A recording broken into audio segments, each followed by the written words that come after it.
इस कार्यक्रम के पुण्यार्चक हैं गुणायतन परिवार। गुणायतन परिवार द्वारा भोपाल में बड़ी सार्थक पहल की गई है, जिसमें बच्चों को संस्कार युक्त और गुणवत्तापूर्ण शिक्षा देने का मौका मिल रहा है। ये बच्चों की व्यवस्था की गई है, जिसमें 6वीं 7वीं के बच्चे इस साल लिए जाएंगे और 11वीं 12वीं और सीए फाउंडेशन के बच्चों को यहाँ रखा जाएगा। ये मेधावी छात्रों को प्रावीण्य के आधार पर उसे प्रविष्टि मिलेगी। पूरे देश भर से प्रविष्टियाँ आएगी। प्रत्येक कक्षा में मात्र 30-30 बच्चों का ही चयन होगा और चयनित बच्चे वे होंगे जो अपनी प्रतिभा के बल पर चुने जाएंगे और उनको एक प्रकार की स्कॉलरशिप दी जाएगी। ये छात्रवृत्ति के तहत पढ़ेंगे। गुणायतन के समाज कल्याण की दिशा में एक बहुत अच्छी पहल है और ये सार्थक पहल है। इसकी शुरुआत भोपाल से हो रही है। ये भोपाल वालों के लिए बहुत गौरव का विषय है। इसके लिए गुणायतन के साथ विद्यासागर इंस्टीट्यूट और सेज और एपीटी, इन तीनों को भी मैं बहुत बहुत आशीर्वाद देता हूँ।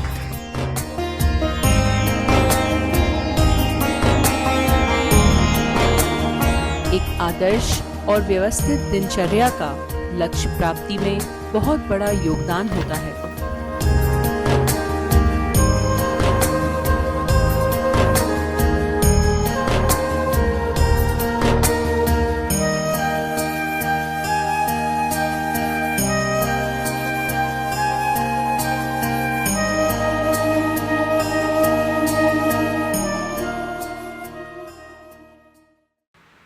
आग जहाँ लगती है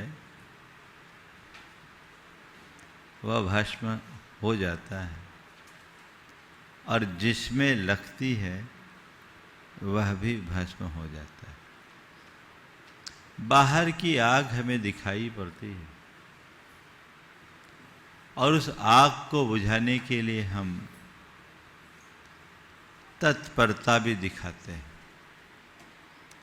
कहीं भी इस तरह की कोई आग दिखती है, बिना किसी विलंब के हम उसे बुझा देते हैं। लेकिन हमारे भीतर भी एक आग है। वह आग है नकारात्मकता की, जो अंदर ही अंदर सुलगती रहती है और हमारी चेतना को विदग्ध करती है, हमारी क्षमताओं को भस्म करती है, हमारे गुणों को लील जाती है, हमारी अच्छाइयों को स्वाहा कर देती है, पर हमें उसका पता नहीं रहता। उसकी आँच का एहसास तो होता है, लेकिन उस आग को अनदेखा करने के कारण सब कुछ स्वाहा हो जाता है। सवाल है, कहीं आग लगे तो उसे बुझाने के उद्यम का, और कहीं आग लगे तो हम बुझाएं कैसे? पानी डालो। जहां भी नकारात्मकता की आग हो, सकारात्मकता के जल से ही उस आग को बुझाया जा सकता है। अभी तक हमने अ अक्षर से उन तमाम नकारात्मक शब्दों पर विचार किया जो हमारे भावनात्मक दुर्बलताओं को प्रकट करते हैं, और भावना योग के माध्यम से हमने उस नकारात्मकता का हल खोजा। आज से क्रम आ का है। आ अक्षर से हम कुछ नकारात्मक शब्दों को चुनेंगे और वो देखेंगे कि ये इन शब्दों के भीतर कैसी आग है और उन्हें कैसे बुझाया जा सके। उनमें है आक्रोश या आवेश। आक्रोश हमारे अंदर लगी भी आग की ज्वाला है। अंदर आक्रोश की आग प्रकट होती है जो बाहर दिखती है, हमारे अंदर के क्रोध, हमारे अंदर के असंतोष और हमारे भीतर की असहजता जब प्रकट होती है तो आक्रोश की ज्वाला बन जाती है। ये हमारे अंदर की सारी अच्छाइयों को विनष्ट कर देती है। ये हमारी अंतःचेतना को लीन जाती है। आक्रोश और कुछ नहीं, हमारी चेतना में प्रकट वह आग है जो हमारे विवेक बुद्धि को विदग्ध कर देती है। आज हमें उसकी ही चर्चा करनी है। जब हमारे अंदर आक्रोश प्रकट होता है तो उसके बहुत सारे लक्षण दिखने लगते हैं। मेरे देखे 4 लक्षण हैं आक्रोश के। पहला, मुख पर कठोरता और वाणी में तीक्ष्णता, भंगिमा बदल जाती। जब किसी के प्रति आक्रोश से हम भरे रहते हैं, चेहरे में मुस्कान होती क्या, वाणी में मृदुता होती क्या, पूरा चेहरा कठोर, आंखें एकदम लाल, शरीर पर उसके लक्षण दिखने लगते हैं। और वाणी तीक्ष्ण होती, कर्कश होती, कठोर होती है और पूरी तरह से असंयम आ जाता है। ये लक्षण है। ऐसे व्यक्ति को देखकर हम कह देते अभी ये आपे से बाहर है, आपे में नहीं है। है ही ऐसा आवेग जो हमें अपने भीतर स्थिर नहीं रहने देता। फिर दूसरा लक्षण है निर्णय और सोचने की क्षमता का ह्रास। जिस समय आक्रोश होता है, आवेश होता है, उस समय आप कोई निर्णय नहीं ले सकते, उस समय कुछ सोच नहीं सकते, और कदाचित निर्णय लोगे तो गलत लोगे, सोचोगे भी तो उल्टा सोचोगे। क्योंकि हम लोग कहते हैं ना, जो आदमी जब ज़्यादा आपे से बाहर हो जाता है तो उसको कहते हैं भैया अभी इसका दिमाग ठीक नहीं है, दिमाग ठीक नहीं है। जिसका दिमाग बिगड़ जाए उसको हम लोग क्या कहते हैं, क्या बोलते हैं भाई? जिसका दिमाग बिगड़ जाए उसको क्या बोलते हैं? पागल ना। तो पागल व्यक्ति की कोई भी प्रवृत्ति सही होती है क्या? उसकी सोच, उसका निर्णय कभी सही नहीं होगा। तो मैं ये कहूँगा कि जो व्यक्ति आक्रोश में है उसके लिए कहा जाता है अब इसका दिमाग ठीक नहीं है, यानी अभी अस्थायी रूप से वो पागल हो चुका है, वो अभी बड़ी विचित्र स्थिति में, उसकी तरफ ध्यान रखना चाहिए। और जब मनुष्य के मन में आक्रोश भरता है तो दूसरों के प्रति द्वेष और अपमानजनक दृष्टिकोण होता है, उसके प्रति प्रेम भरी दृष्टि नहीं होती, उसके प्रति सम्मान और सद्भावना नहीं दिखता। वो व्यक्ति उसके प्रति द्वेषपूर्ण दुर्भावना रखता है, अपमानजनक दृष्टिकोण रखता है, कभी अच्छी बात नहीं सोचेगा। जहाँ तक बनेगा सामने वाले की इंसल्ट करेगा, उसे अपमानित करने की कोशिश करेगा, उसे नीचे दिखाने का प्रयत्न करता है। और चौथा लक्षण आत्मनियंत्रण की कमी और पूरे शरीर में तनाव, एकदम कंट्रोल से बाहर, पूरा शरीर तन जाता है, भ्रुकुटियां तन जाती है, बाहुएं एकदम तन जाते, बाहु तन जाते हैं, होता है, रोम रोम खींचने लगता है, हाथ पांव एकदम टाइट। इसका मतलब क्या है? इसका मतलब एक ही है कि सामने वाला अभी आपे से बाहर है। ये हमारे अंदर की असहजता और असंतोष का द्योतक है। ये होता क्यों है? क्रोध होना और आक्रोश होना, दोनों में अंतर है। क्रोध खीज और क्षोभ के रूप में भी प्रकट होता है। क्रोध हल्के रूप में भी प्रकट होता है, लेकिन क्रोध का चरम और विकृत रूप आक्रोश बन जाता है। ये कब होता है? कब होता है? जब भीतर विस्फोट होता है। आक्रोश के मेरे देखे 4 कारण। मन में संचित क्रोध और द्वेष, जो अतीत के अनुभव हो, पुरानी स्मृतियां हैं, बैठी है, पूर्वाग्रह बैठा है, कोई बात किसी के प्रति हमने धार रखी है, गुस्सा तो अंदर पहले से था ही, सामने वाले के प्रति नकारात्मकता थी ही, बारूद भरा था, निमित्त आया, अगरबत्ती लग गई, विस्फोट होता है।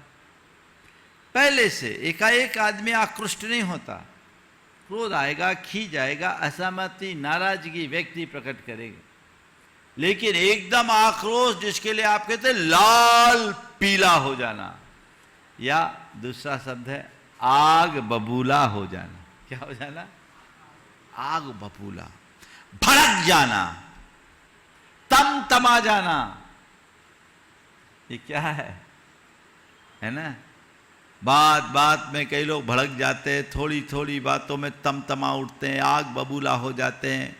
ये जो प्रतिक्रियाएं हैं, ये यकायक नहीं है, ये अंदर संचित क्रोध और द्वेष का दुष्परिणाम है। कुछ लोगों का मिजाज भी ऐसा होता है। आपने कभी पेट्रोलियम के टैंकर्स को देखा है? देखा है? उसके पीछे एक वाक्य लिखा होता है। क्या लिखा होता है? हाईली इनफ्लेमेबल, है ना? क्या लिखा रहता है? Highly inflammable. ऐसा केवल उसके साथ होगा ऐसी बात नहीं है, कुछ लोगों का स्वभाव भी ऐसा होता है, हाईली इनफ्लेमेबल। इनका चेतन स्तर अभी बहुत हल्का है, बहुत नीचे स्तर पर जी रहे हैं। उन्हें अपने चेतना के धरातल को ऊंचा उठाने की आवश्यकता है। छोटी छोटी बातों में उलझ जाने वाले व्यक्ति, बात बात में भड़क जाने वाले व्यक्ति अपने जीवन में कभी सुखी नहीं हो सकते। मन में संचित क्रोध और द्वेष यदि अंदर बना है तो आक्रोश की आग लगेगी नहीं, भड़केगी। दूसरा है अपेक्षाओं का टूटना। किसी से कोई अपेक्षा रखो और उसकी पूर्ति ना हो तो फिर क्या होगा? बोलो। आपने किसी से कोई काम कहा और वो काम ना हो तो आप क्या करते हो? हाँ, बोलो। किसी से कोई काम कहा, सामने वाले ने कह दिया ठीक है मैं करूंगा, और वो काम पूरा ना हो तो आपकी क्या प्रतिक्रिया होती है? हाँ, क्रोध तक सीमित रहता है, हो गया। और सामने वाला कहकर कुछ ना करे तो और ज्यादा। जब हमारे मन में किसी से कोई अपेक्षा होती है, और कई बार जरूरत से ज्यादा अपेक्षा रख लेते हैं, और सामने वाला उसे पूरा न करे तो मन भड़क जाता है, होता है। एक की धर्मपत्नी अपने मायके गई, और मायके से आते समय फ़ोन की, जहाँ रहती थी रेलवे स्टेशन 100 किलोमीटर दूर था। 4 बजे सवेरे ट्रेन आनी थी। पति से कह दिया कि मैं आ रही हूँ, बड़ी गाड़ी भेज देना, सामान ज़्यादा है। ठीक है। अब वो आई, पति खुद पहुंचा रिसीव करने, और देखा तो गाड़ी छोटी थी, आग बबूला हो गई। तुमसे पहले मैंने कहा था, तुम कुछ काम के नहीं। इतना सारा सामान है, देखो कितना दिया है मेरे साथ मेरे भैया ने। गर्मी थोड़ी उसकी भी थी, संयोग से मौसम भी गर्म था, दिमाग उससे ज़्यादा गर्म हो गया, भभक गई। क्या लेकर आए? ये तो नहीं सोचा कि 4 बजे रिसीव करने के लिए पति आया है तो 2-2:30 बजे चला होगा। 1.5 घंटे की ड्राइव थी, खुद ड्राइव करके आया। किन परिस्थितियों में आया? जब मनुष्य अपने मन में कोई अतिरिक्त अपेक्षा पाल लेता है तो वह केवल उसके हिसाब से देखता है, सामने वाले की तरफ नहीं देखता। उसका चिंतन असमग्र हो जाता है और असमग्र चिंतन की कुछ ऐसी ही प्रतिक्रियाएं होती है। पति बहुत समझदार और गंभीर था। उसने कहा, सॉरी, मुझसे गलती हो गई, मुझे बड़ी गाड़ी लानी थी, ठीक है मैं जाता हूँ, तुम टैक्सी करके आ जाना। वो अपनी गाड़ी उठा लाया, वो टैक्सी करके आ जाओ तुम, हम जा रहे हैं। उसने ये नहीं पूछा कि क्या बात है, छोटी गाड़ी लाए हो तो क्या मजबूरी है। हकीकत ये थी कि ड्राइवर तो उतनी जल्दी उपलब्ध नहीं था, बड़ी गाड़ी खराब थी, तो जो गाड़ी मिली बेचारा ले आया। लेकिन क्रोधी व्यक्ति, जिसका मिजाज गर्म होता है, वो कभी सही सोच ही नहीं पाता। उसके अंदर उतना सोचने समझने की क्षमता ही नहीं रहती। वो समग्रता का विचार ही नहीं करता कि आखिर मेरे पति यहाँ आए हैं, वो कभी भी किसी चीज में कमी आज तक नहीं किए, कोई ना कोई वजह होगी। इतनी बात समझ लो तो फिर ये मामला भड़के क्यों? हाँ, आचार्य श्री ने एक बड़ा अच्छा हाइकू लिखा, ठंडे दिमाग से काम लेना होता मोक्ष मार्ग में। क्या? ठंडे दिमाग से काम लेना होता मोक्ष मार्ग में। थोड़ा ठंडे दिमाग, मोक्ष मार्ग में छोड़ो, मैं तो कहता हूं हर मार्ग में ठंडे दिमाग से काम लोगे तो तुम्हें परिणाम मिलेगा, और गर्म दिमाग से काम करोगे तो मामला बिगड़ जाएगा। किसी से आपने अपेक्षा रखी, उसकी पूर्ति नहीं हुई, है ना, गर्मी है, आपने अपने नौकर से कहा पानी लाओ, पानी आने में थोड़ा देर हो गई, और जब पानी आया तो गरम आया। अब बोलो क्या होगा? गरम मतलब अपेक्षाकृत कम ठंडा। अब बोलो, पानी से ज़्यादा गरम दिमाग होगा कि नहीं? हो सकता है गिलास आप नौकर के मुंह पे फेंक दो, मार दो, हो सकता है। ये क्या तरीका, इतनी देर कर दिया, मैं इतनी देर से पानी पानी बोल रहा हूं, तुमको कुछ समझ में नहीं आता, किसी काम के नहीं। पता नहीं क्या क्या बोलोगे आप। हो सकता है 2-4-10 गालियां भी उसको जड़ दो। क्या ये प्रतिक्रिया किस बात की है? आपने उससे अपेक्षा रखी, उसकी पूर्ति नहीं हुई। आपने किसी से कुछ कहा, वो पूरा नहीं हुआ। आप उसकी प्रतिक्रिया में अपने अंदर का आक्रोश प्रकट करते हो, जो एक अच्छे मनुष्य का लक्षण नहीं है। सच्चाई ये है कि हम तभी आक्रोशित होते हैं जब हम अपनी अपेक्षाओं को दूसरों पर थोपते हैं। हम थोप दिए, तुम्हें ये करना है, ये करना है, ये करना है, करेंगे और पूरा नहीं हो पाए, गड़बड़ है। और हम तुरंत आरोप लगाते, तुमने ऐसा नहीं किया, क्यों नहीं किया? चार्ज हो सकता है सामने वाले ने करने की कोशिश की लेकिन कर नहीं पाया, ऐसा होता है। कई बार आप कोई काम करना चाहते नहीं, करना प्रारंभ भी कर देते हैं लेकिन कर नहीं पाते। तो कर नहीं पाए और नहीं किए में अंतर है ना।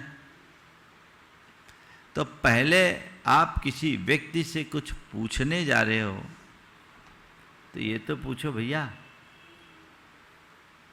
आपने काम किया कि नहीं किया।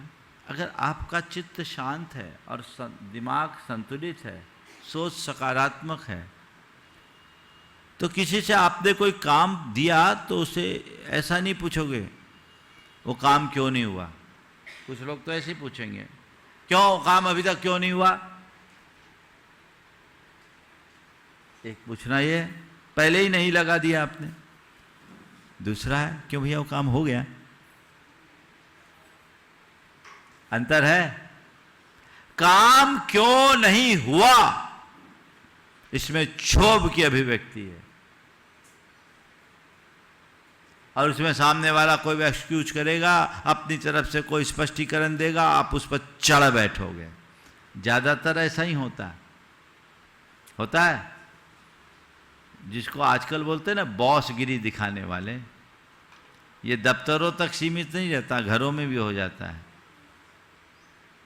सामने वाले को फटकार दिए, आपके अंदर क्या आक्रोश की अभिव्यक्ति हो गई, यानी आप नीचे आ गए। इसकी जगह आप पूछो भैया वो काम हो गया अथवा उस काम का क्या हुआ। पूछो तो सामने वाले से, पर हाँ हमने शुरू तो किया था, प्रयास किया था पर कर नहीं पाए, क्या बात हो गई। कोई कारण हो सकता है ना। प्रतिक्रियाएं आपकी अपने आप संयत हो जाएगी। थोड़ा सा आपने स्पेस बचा लिया तो आग ठंडी हो जाएगी और थोड़ी उतावली कर दी तो आग भड़क जाएगी। अक्सर लोग ऐसी ही उतावली कर बैठते हैं जिससे आग भड़कती है, ठंडी नहीं हो पाती। अपने अंदर ये ध्यान रखना चाहिए।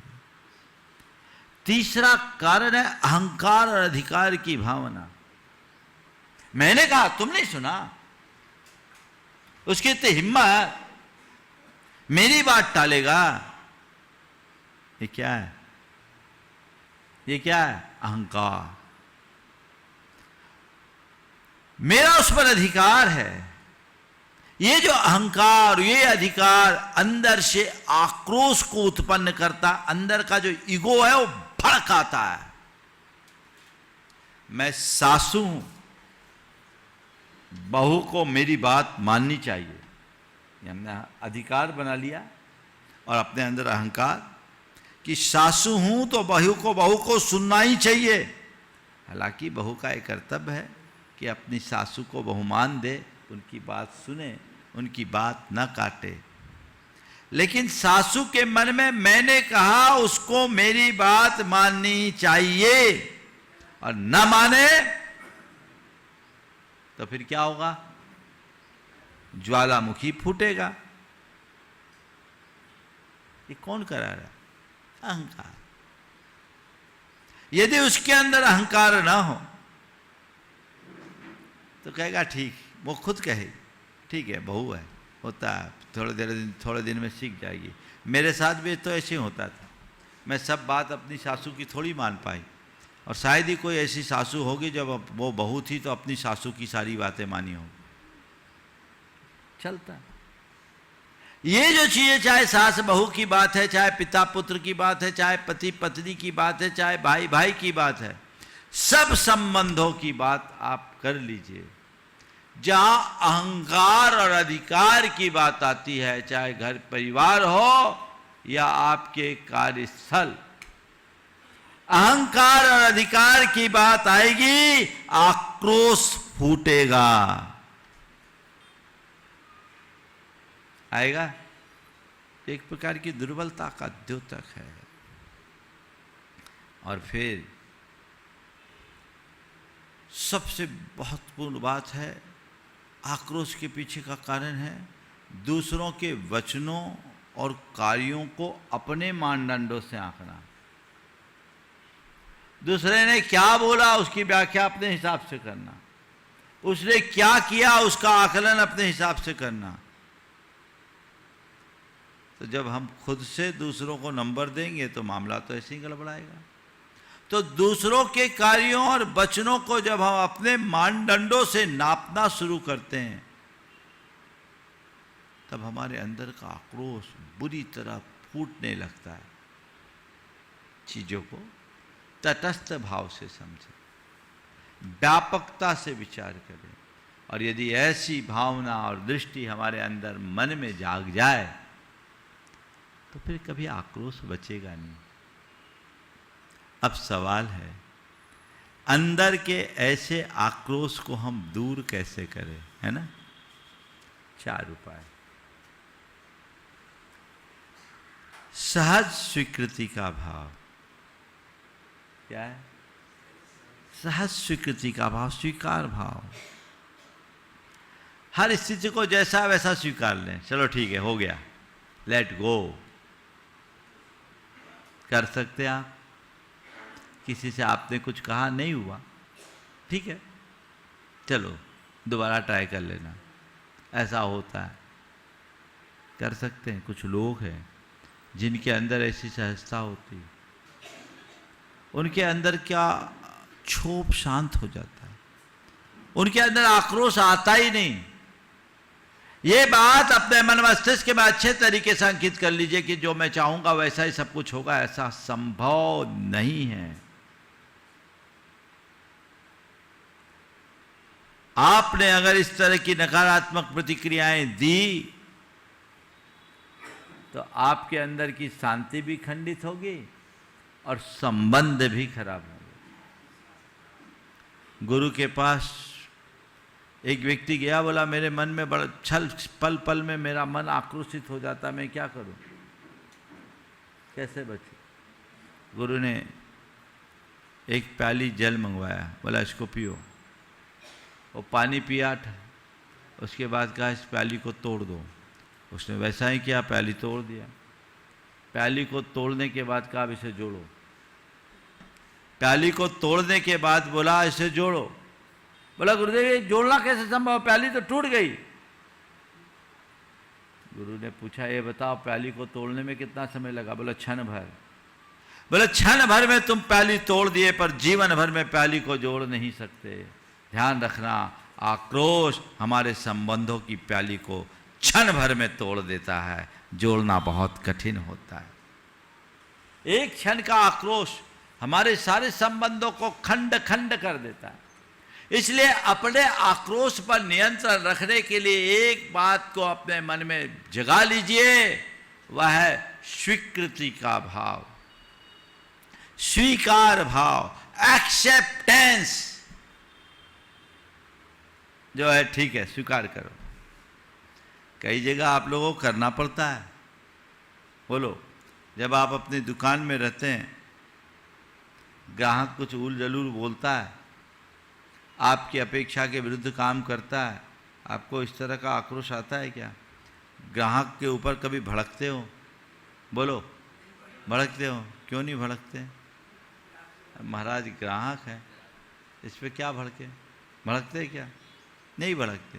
उसको इग्नोर किया, आपने उसे सहज भाव से स्वीकार किया, क्योंकि आप ग्राहक के प्रति सकारात्मक हैं। आपके मन में ये बात बैठी है कि ग्राहक के साथ यदि ऐसा कार्य करेंगे तो परिणाम अच्छा नहीं होगा। मैं आपसे कहता हूँ यही बात अपने अंदर बिठा दीजिए कि किसी के साथ यदि हम नकारात्मक प्रतिक्रिया देंगे परिणाम अच्छा नहीं होगा, इसलिए मुझे शांत रहना है।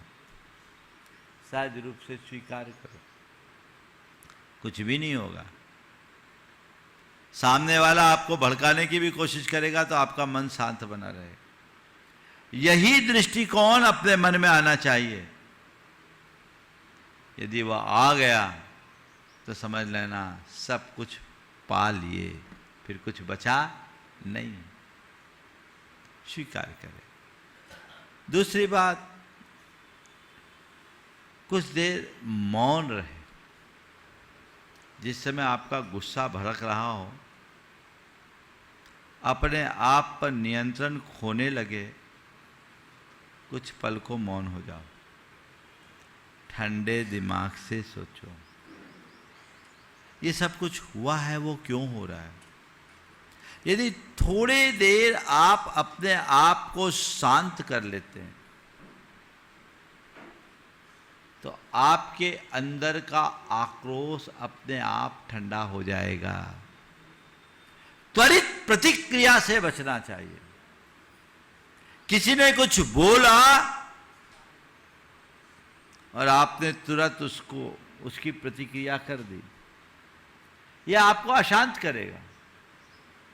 ठीक है, बोला है, ठीक है, सुनते हैं, समझते हैं, उस समय चुप रहो। कई जगह आप लोग चुप हो जाते हैं। जब आपसे कोई बड़ा अधिकारी आपको कुछ बोलता है उस समय आप अपने आप को संयत रखते हो कि नहीं रखते?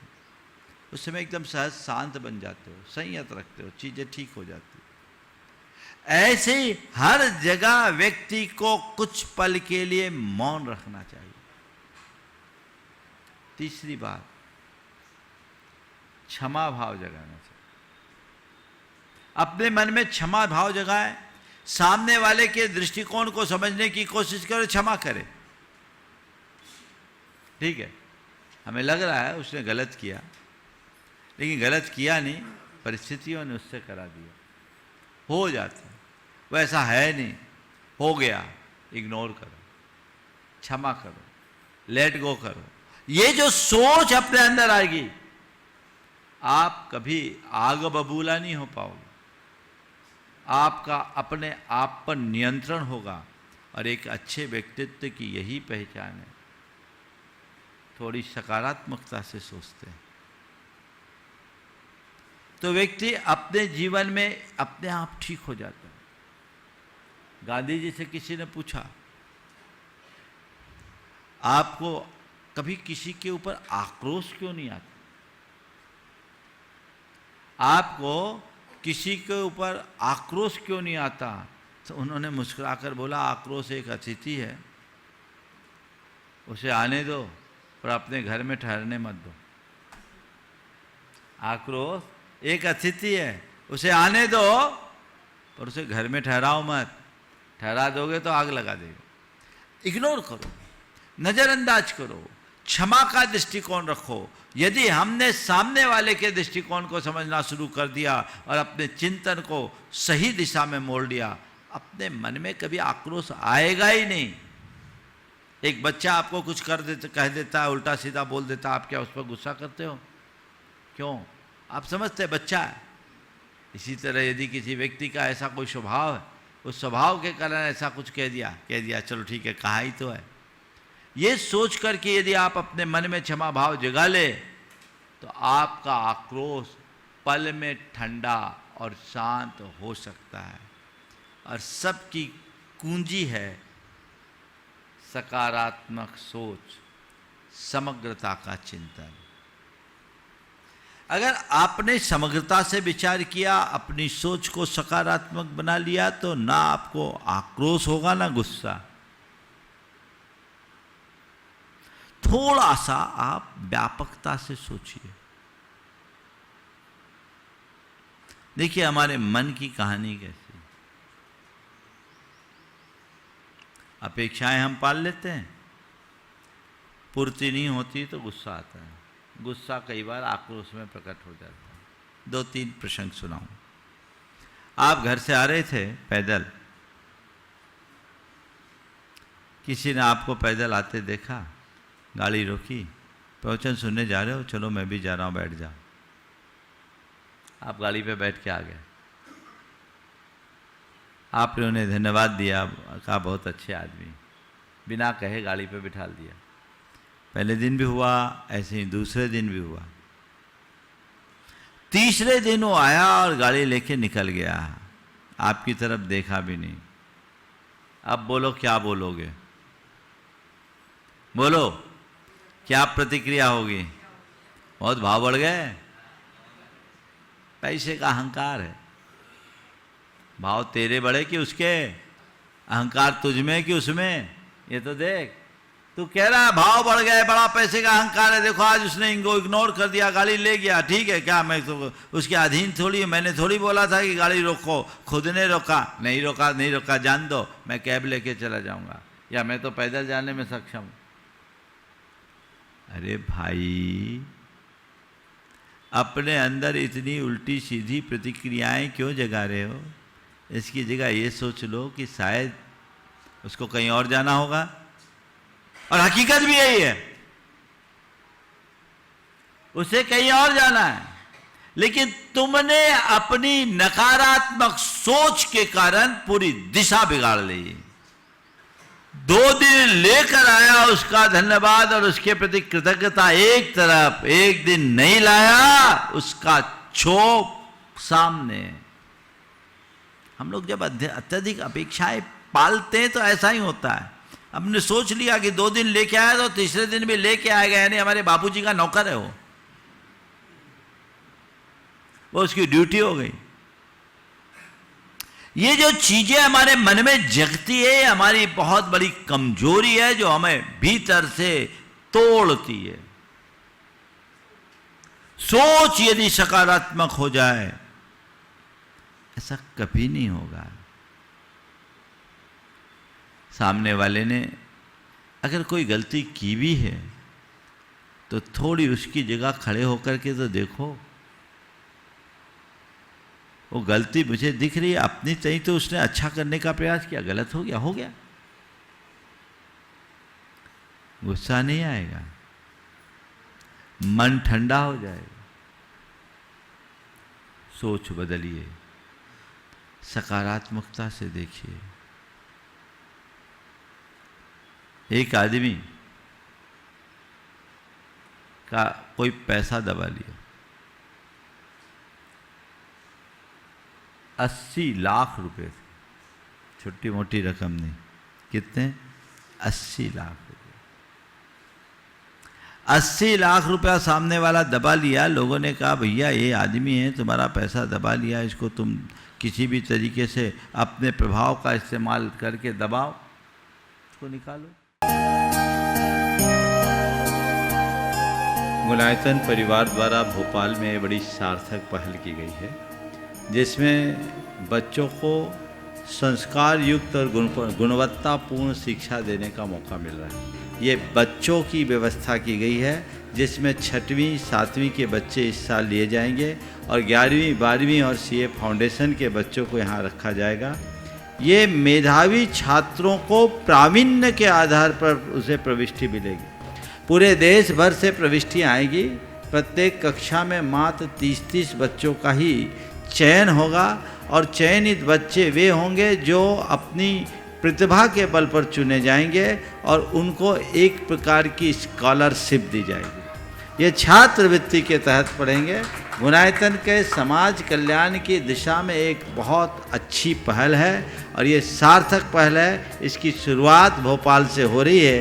ये भोपाल वालों के लिए बहुत गौरव का विषय है। इसके लिए मुलायतन के साथ विद्यासागर इंस्टीट्यूट और सेज और एपीटी, इन तीनों को भी मैं बहुत बहुत आशीर्वाद देता हूँ।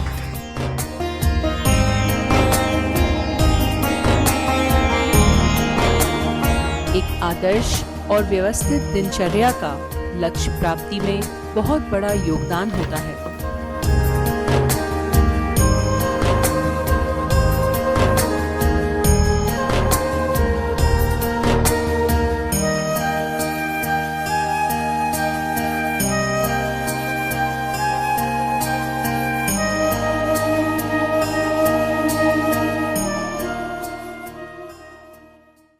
इस कार्यक्रम के पुण्यार्जक थे गुणायतन परिवार।